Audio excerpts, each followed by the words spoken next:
Так, саламатсыздар ма оқушылар, қайтадан 3-69-дың екіншісінен бастап қазір жалғастырамыз. Бізде 3-69-шы есеп, бізде мынандай есеп. Күрделі есеп, бұл есеп.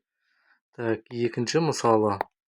Так, екінші мысалы мынандай бізде. Косинус квадрат x қосылған синус x және көбейтілген косинус x берілген и үлкен немесе тең бірден деп тұр. Сендерге бұл қазір 1 минут реттеп алайық.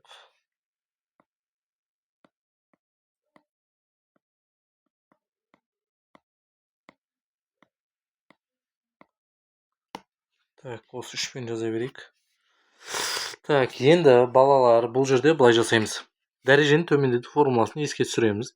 Дәрежені төмендету формуласы косинус квадрат x бізде 1 қосылған косинус 2x косинус 2x бөлінген 2. Енді орнына қоямыз. Сол кезде бізде мынандай нәрсені аламыз. Так, сонда біз мынандай нәрсені аламыз. 1 қосылған косинус 2x бөлінген 2 қосылған бізде синус 2x-ның формуласы мынандай еді. Еске түсіретін болсақ, синус 2x деп отқанымыз бізде 2 синус x и көбейтілген косинус x. Так, енді бізде осы формулаға келтіру үшін бұл жерде бізде алдында екісі жоқ. Сол себепті мен 2-ні ойдан жазам. 2-ні ойдан жазғандықтан есепке өзгеріс енбеу үшін 2-ні бөлшектің бөліміне де жазам. Сонда мына жаққа мен синус x и көбейтілген косинус x деп жазам да, и үлкен немесе тең бірден деп жазам.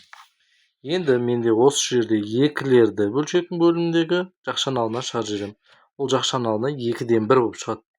Сонда бұл жерде 2-ден 1 жақша ашылған. Мұндағы 1 жазылады, 1 қосылған косинус 2x жазылады, и қосылған 2 синус x көбейтілген косинус x жазылады. И үлкен немесе тең 1-ден жазылады. Мынау бізде сразу синус 2x екен белгілі. И жақшаны ашып шығамыз. 2-ден 1-ге ашқан кезде 2-ден 1 қосылған. И 2-ден 1-ді мынау тұрған екеуіне де көбейтеміз. Сол кезде менде 2-ден 1 жақшаны ашпайық, менде косинус 2x и қосылған мынау синус 2x екені белгілі болып кетеді. Бұл жерде түсінікті деп ойлаймын мен, потому что бұл кәдімгі 5-ші сыныптың есебі. Жақшаны ашу амалдарды 2-ден 1 жақшаның ішінде каждыйына тиісті. Мен мынаны қазір қайтадан ашсам болады. Мен бірақ ол тиімсіз болғандықтан мен оны ашпаймын, осылай қалдырам.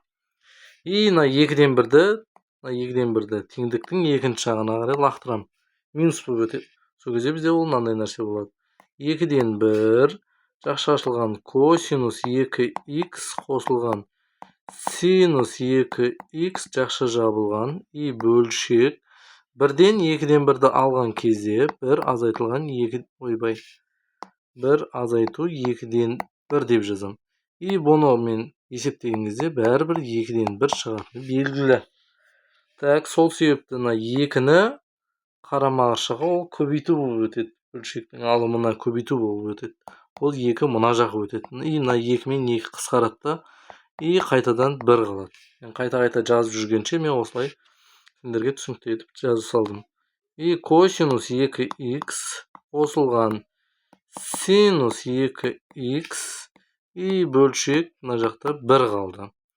Жаңағы бұл есебімізді бірінші есепті шығарған сияқты тура сол мысалда шығарамыз. Бұны арғай түсіну үшін 2 түбірасындағы 2-ге мен көбейтіп жіберем. Көбейтіп жіберсем не болады? Каждыйының алдында түбірасты 2 бөлінген 2 пайда болады. Сонда түбірасындағы 2 бөлінген 2 косинус 2x қосылған түбірасындағы 2 бөлінген 2 синус 2x и бөлшек бізде 1-ді түбірасты 2 бөлінген 2-ге көбейтсем, бәрібір өзі шығады. Мынау деп отқаным менде косинус пи бөлінген 4-ке тең мәні. Соны жазсам, косинус пи бөлінген 4 и косинус 2x и қосылған. Мынау деген синус пи бөлінген 4-те де түбірасты 2 бөлінген 2 и синус 2x и бөлшек сызығын жазамда түбірасты 2 бөлінген 2 деп жазам. Енді мынау менде дайын бір формулаға келді. Есімізге түсіретін болса, косинус, синус. арасы плюс болған кезде минус айналып кетеді. Значит,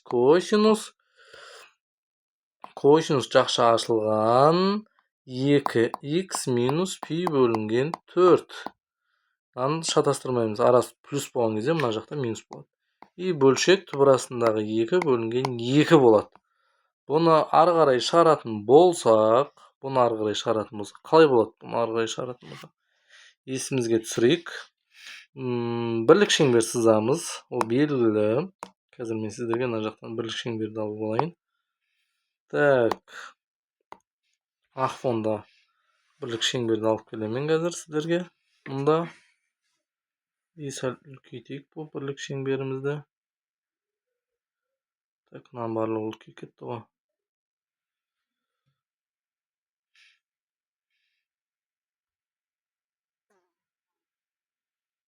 Так, үлкейтемді и алып келем. Так, енді бірлік шеңберді сызған кезде косинуста қандай еді еске түсіреміз. Мына жақ плюс, плюс, минус, минус. Косинус x, мұндағы x өсі, мұндағы бізде y өсі болғандықтан, түбірасты 2 бөлінген 2 бізде 10 болғандықтан, бізде 10 өсті аламыз. И мына жер болады бізде. Так, мынарға қызылмен жалғастырайын. Бұл жердегі түбірасты 2 бөлінген 2, ол косинус 45 градустағы мәні, яғни пи бөлінген 4-тегі мәні, түбірасындағы 2 бөлінген 2. Бұл жеріміз, яғни пи бөлінген 4. Радианмен жасақ пи бөлінген 4. Немесе өзіміз білетіндей 45 градус деп жаза берейін. Мына жақ 45 градус, бұл мына жер бізде 0 градус, немесе 360 градус екені белгілі. Яғни 360 градустан артқа қарай 45 градус жүретін болсақ, 315 градус болады екен. Сосын барып, мен аралықты қараған кезде мен мына оське қараймын. Түбірасты 2 бөлінген 2 ол мына жер. И одан үлкен сандар, түбірасты 2 бөлінген 2-ден үлкен сандар бізде мына аралықта жатады. Сол себепті мен жазған кезде мен мына аралықты алам. Қызылмен әдейі сызып қойдым. Енді сағат тіліне қарама-қарсы бағытта жазатынымыз белгілі. Кез келген тригонометриялық теңсіздіктерді шешкен кезде енді бізде басы қай жерден басталып тұр? 315 градустан басталып тұр. Соны жазып қоямын мен. 315 градус. Так, қосылған 2 пи-н болатын белгілі. И мына жерге мен x-тің орнына мен 2x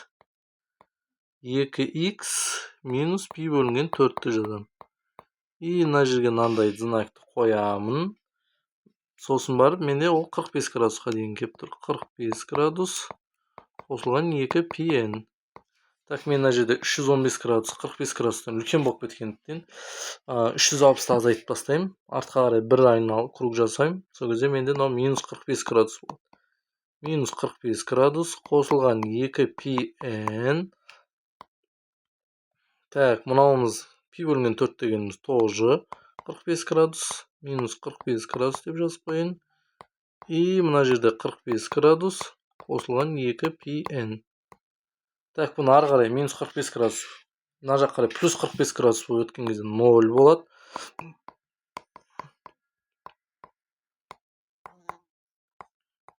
Так, минус 45 градус қосқан кезде бұл 90 градус болады. Қосылған 2 пи-н. Балалар бұлайынан кездесе алмайды бізде тестте. Сол себепті мен бұны радианмен айналдырып жазып қоя саламын. Мынау 2 пи-н болады. 0 градус жазылмайды. И 2х болады. И мына жақта пи бөлінген 2 90 градус дегеніміз, и қосылған 2 пи-н. Менде кедергі 2 жасап тұр, и 2 жаққа бөліп жіберем. Сол кезде менде мынандай нәрсе пайда болады. пи-н. Так, x. Мына жақта пи бөлінген 4 қосылған пи-н. 2-ке бөлінген кезде пи-н болады. И жауап осы. Так, сау болыңдар балалар.